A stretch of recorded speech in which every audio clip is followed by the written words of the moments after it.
I'm here in San Ysidro, right next to the port of entry between Tijuana and San Diego. This is the busiest port of entry between the US and Mexico.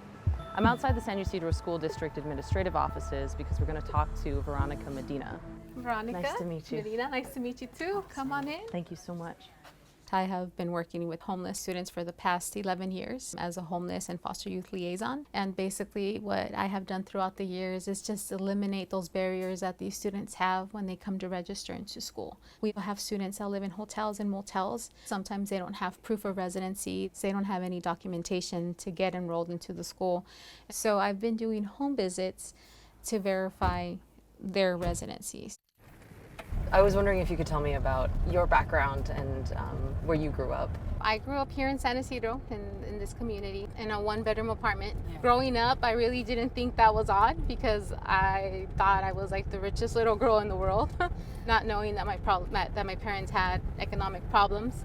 So at the age of 11, my parents divorced, and I suffered along with my mother, just moving to different places. We lived in a hotel.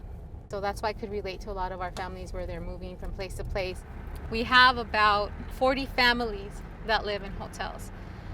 If you calculate all the kids, we have about maybe 60 or 70 children that live in a hotel within the San Ysidro community.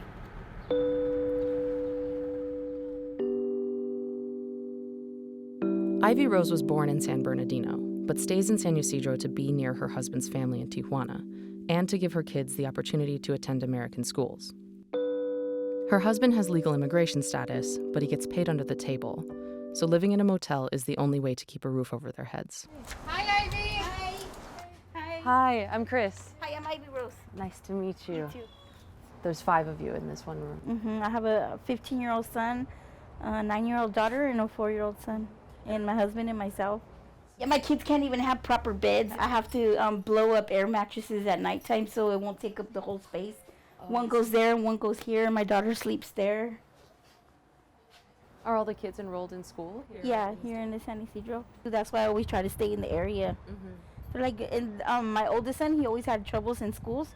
That's another reason why we struggle it out here too. I'm like, I'm not gonna take my kids out from the United States. You can never compare Mexico to the United States, because at least here we have a little roof over our head. Our families in the hotel for one room, they're paying up to almost $700, $800 a month. So the cost of living is very high.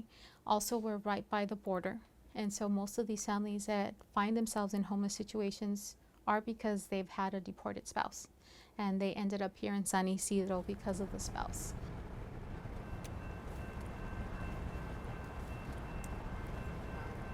So this is Rachel. I have known Rachel Quintana for the past, I would say, 5 years. Has it been 5 years now? 6. Almost 6.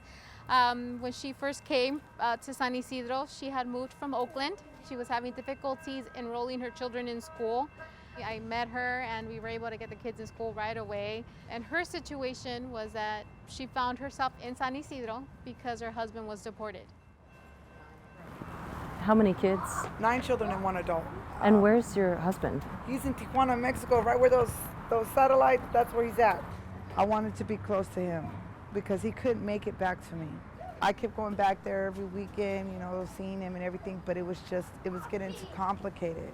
There's no good schools or Tijuana. It's different than it is here. And since they don't speak Spanish, well, they can understand it, but they're not bilingual, Now he hasn't really seen him grow up. The baby, he only seen him 5 times since he's been born, and he's gonna be 2 this year. Well, I have more donated stuff. I have 2 backpacks, but the zippers are broken. Do you know how to fix the zippers? Yeah, I could pull the zippers. I've been doing that with Bella. I have them in the truck, so I could give you those too. New administration has brought a lot of fear, and what I predict in the near future is that we're going to get more families in San Ysidro that are going to fall under the deportation status. I foresee some of our families coming here to California not knowing that the cost of living is 3 times higher than the state that they're living in, and that they will be short of resources and they'll find themselves out on the streets homeless. And instead of building walls and barriers for our families, I think we need to work all together to eliminate that and to try to help them get into better housing.